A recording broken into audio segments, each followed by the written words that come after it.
Coucou les petits loups! Alors, c'est la première vidéo sur l'univers artistique. Dans celle-ci, nous allons analyser une œuvre ensemble. D'accord?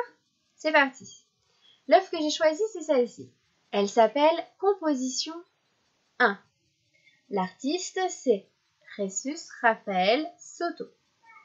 On va l'analyser ensemble. Tu es prêt? Donc, qu'est-ce que tu vois? Si nous étions en classe, j'attendrai que tu me dises ce que tu vois. J'attendrai de recueillir tes premières représentations, tes premiers propos. Et je les noterai au tableau. Comme je suis toute seule et que tu es là à m'écouter, je vais devoir parler. Donc, je t'invite à observer les formes pour commencer. Qu'est-ce que tu vois comme forme ici dans le tableau? Oui, c'est bien. Ce sont des carrés. Alors, on va les compter. Tu es prêt?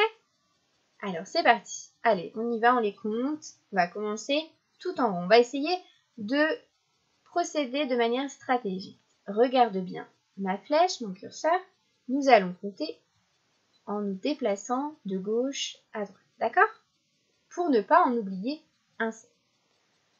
1, 2, 3, 4, 5, 6, 7, 8, 9, 10, 11. Ça fait 11. On s'arrête à 11. Donc, il y a 11 carrés dans cette œuvre. D'accord? 11 carrés. Ensuite, tu vas regarder qu'est-ce qu'il y a comme graphisme de présent dans cette œuvre. Il y en a un que tu connais, que tu as appris à tracer au début de l'année. Et oui, c'est la ligne verticale que l'on voit ici et ici.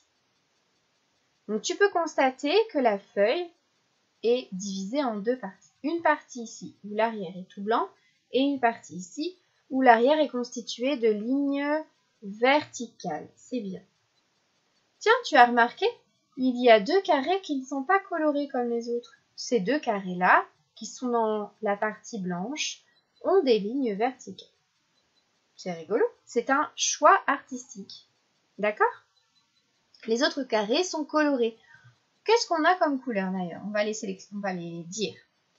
Ici, on peut observer des nuances de marron. Tu vois, on a plusieurs marrons.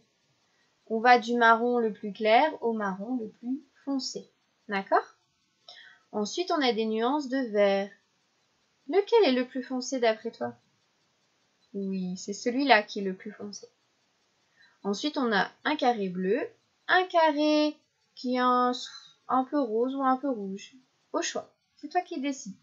Ici, c'est pareil, un carré qui est un peu jaune ou un peu orange. On va dire, allez, orangé. Et ici, un carré on peut dire qu'il est plutôt gris que blanc. Parce que quand tu le compares à la partie blanche, on voit bien la différence. Là, c'est plutôt gris. Voilà. Ensuite, est-ce que tu as remarqué que tout autour, nous avions un cadre avec une partie tout en haut bleue et une partie tout en bas noire. Donc, même dans le cadre, il y a une division en deux parties. Une partie en haut et une partie en bas. D'accord?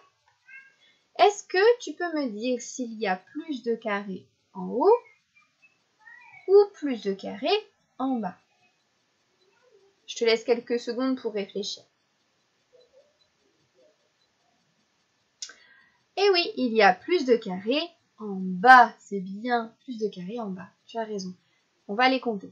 En haut, il y a 1, 2, 3. Ça fait 3 carrés. Il y a 3 carrés en haut, alors qu'en bas, il y a 1, 2, 3, 4, 5, 6, 7, 8. 8 carrés. Il y a 8 carrés en bas et 3 carrés en haut. Donc, il y a plus de carrés en bas qu'en haut. Et voilà, nous avons terminé d'analyser l'œuvre Composition 1 de Jesus Raphael Soto. Je t'invite à cliquer sur la deuxième vidéo pour te présenter le processus créatif que je te présente. D'accord? À tout de suite!